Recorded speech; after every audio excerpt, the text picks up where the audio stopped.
नमस्कार, मैं हूं प्रभाकर मणि तिवारी। आप देख रहे हैं मेरा एक खास कार्यक्रम पॉलिटिक्स विद प्रभाकर।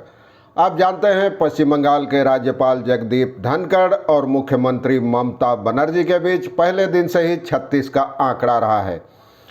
विधानसभा चुनाव के पहले और उसके ठीक बाद दोनों के बीच खाई बहुत ज़्यादा बढ़ गई थी, कड़वाहट बहुत ज़्यादा बढ़ गई थी। लगातार राज्यपाल अपने ट्वीट और बयानों के जरिए राज्य सरकार, पुलिस अधिकारियों और मुख्यमंत्री ममता बनर्जी पर हमले कर रहे थे। हालांकि कुछ दिनों से युद्ध विराम चल रहा था, राज्यपाल ने चुप्पी साध रखी थी, लेकिन अब लगता है कि राज्यपाल की यह चुप्पी शांति तूफान से पहले की शांति थी। जी हाँ, राज्यपाल दुर्गा पूजा के दौरान ही, दुर्गा पूजा की छुट्टियों के दौरान अचानक 2 सप्ताह के लिए दार्जिलिंग चले गए हैं और दार्जिलिंग पहुंचने से पहले सिलीगुड़ी में पत्रकारों से बातचीत में उन्होंने एक बार फिर ममता बनर्जी सरकार पर जमकर हमला किया और नौकरशाहों की खिंचाई की, उन्हें राजनीतिक सेवक बताया, जनता के सेवक की जगह, और भी तमाम बातें कही। लोकतंत्र का मुद्दा उठाया, पश्चिम बंगाल में हिंसा का मुद्दा उठाया। इससे साफ है कि राज्यपाल फिलहाल शांति के मूड में नहीं है और लगातार आक्रामक रवैया एक बार फिर उनका शुरू हो गया है। देखिए पूरी रिपोर्ट, बताऊंगा कब उन्होंने क्या कहा। दूसरी ओर राज्यपाल के अचानक दार्जिलिंग दौरे से भी राजनीतिक हलकों में अटकलों कयासों का बाजार तेज हो गया है। और अगर वीडियो जचे तो इस चैनल को सब्सक्राइब करें, मित्रों परिजनों से शेयर करें और घंटी का निशान भी दबा दें।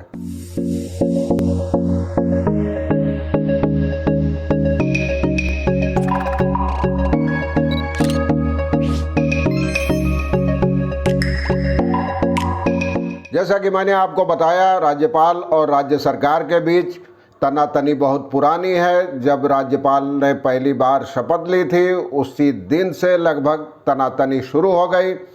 राज्यपाल पर लगातार टीएमसी के नेता आरोप लगाते रहे हैं बीजेपी के प्रवक्ता के तौर पर काम करने का। विधानसभा चुनाव से पहले भी राज्यपाल ताबड़तोड़ हमले कर रहे थे पुलिस अधिकारियों पर, राज्य सरकार पर और ममता बनर्जी पर। विधानसभा चुनाव के नतीजों के बाद जो हिंसा हुई कुछ दिनों तक, उस मुद्दे पर भी राज्यपाल काफ़ी आक्रामक रहे। ममता बनर्जी समेत पूरी सरकार को कटघरे में खड़ा करते रहे। उसके बाद अब कुछ महीनों से शांति थी। दोनों के बीच, राज्य सरकार और राज्यपाल के बीच कड़वाहट या बयानबाजी का दौर लगभग थम गया था। लेकिन एक बार फिर दार्जिलिंग दौरे के समय राज्यपाल ने राज्य सरकार पर जमकर हमला बोला है। उन्होंने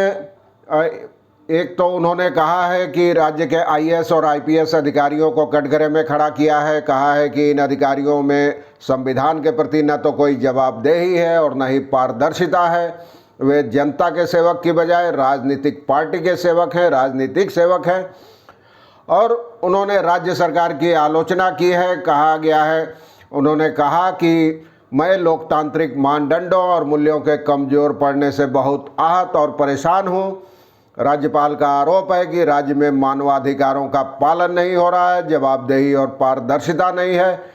और वह कई बार उत्तर बंगाल जा चुके हैं राज्यपाल बनने के बाद, लेकिन उन्होंने कहा कि संवैधानिक प्रधान के रूप में वे मौजूदा स्थिति से आहत हैं और तमाम लोकतंत्र की धज्जियां उड़ाई जा रही है। मीडिया को इस पर ध्यान देना चाहिए। आईपीएस आईएएस अधिकारी और मुख्य सचिव कानून के शासन और राज्यपाल के प्रति उदासीन हैं और जो कागजात सार्वजनिक रूप से सबको उपलब्ध होना चाहिए वो राज्यपाल को भी मुहैया नहीं कराए जा रहे हैं। और उन्होंने इस बारे में मुख्य सचिव को भी पत्र लिखा है। राज्यपाल ने राज्य में कानून व्यवस्था की स्थिति पर पहले भी सवाल उठाया है। बाद में भी कहते रहे हैं कि राज्य में एक के बाद एक हिंसा की घटनाएं हो रही हैं, जबकि पुलिस मूक दर्शक बनी हुई है और दोषियों को गिरफ्तार नहीं कर रही है। इससे पहले चुनाव बाद हिंसा की घटनाओं को लेकर भी उन्होंने ममता बनर्जी सरकार पर निशाना साधा था और दिल्ली जाकर केंद्रीय गृह मंत्री अमित शाह को भी अपनी रिपोर्ट सौंपी थी। दूसरी ओर राज्यपाल के खिलाफ तृणमूल कांग्रेस भी मुखर रही है, उन्हें बीजेपी का एजेंट तक करार दे चुकी है। तो इसके बाद तमाम चीज़ें होती रही है और सबसे अहम अब राजनीतिक हलकों में चर्चा है कि अचानक राज्यपाल 2 सप्ताह के लिए दार्जिलिंग क्यों गए। इससे पहले भी वे दार्जिलिंग महीने भर रहे थे और वहां उस दौरान उन्होंने बीजेपी समेत तमाम पार्टियों के नेताओं से मुलाकात की थी। इसके अलावा हिंसा पीड़ित जो लोग थे उनके घर जाकर भी मुलाकात की थी, हिंसा पीड़ित इलाकों का दौरा किया था, जिस पर राज्य सरकार ने अपनी नाराज़गी जताई थी। और अब वो उत्तर बंगाल के विभिन्न जिलों में भी एक बार फिर उनके दौरे का कार्यक्रम है। हालांकि अब तक कुछ पता नहीं चल सका है कि कब कब कहाँ जाएंगे। वो विधानसभा चुनाव के बाद भी गए थे, कोई महीने भर दार्जिलिंग राजभवन में रहे थे और जहां से बीजेपी ने चुनाव बाद हिंसा के आरोप लगाए थे उन इलाकों का दौरा किया था और उसके बाद दिल्ली जाकर केंद्रीय गृह मंत्री अमित शाह को अपनी रिपोर्ट सौंपी थी। अब राजनीतिक हलकों में कयास लगाए जा रहे हैं कि आखिर पूजा की छुट्टियों के दौरान, आप जानते हैं दुर्गा पूजा का त्यौहार चल रहा है, अचानक राज्यपाल 2 सप्ताह के लिए दार्जिलिंग क्यों गए हैं।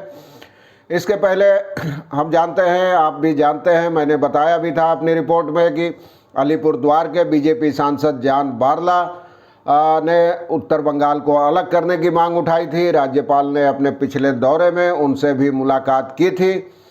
अब जान बारला केंद्रीय मंत्रिमंडल में शामिल हो गए हैं। अब दार्जिलिंग को लेकर गोरखालैंड टेरिटोरियल एडमिनिस्ट्रेशन यानी जीटीए को लेकर केंद्र सरकार एक बार फिर सक्रिय हुई है। आप जानते हैं मंगलवार को केंद्रीय गृह मंत्री अमित शाह ने दिल्ली में बैठक बुलाई थी, लेकिन उसमें गोरखा जनमुक्ति मोर्चा नेता बिमल गुरुंग और दूसरे नेताओं को, कई विपक्षी नेताओं को बैठक में नहीं बुलाया गया था, केवल बीजेपी के सहयोगी दलों को ही बुलाया गया था। ऐसे में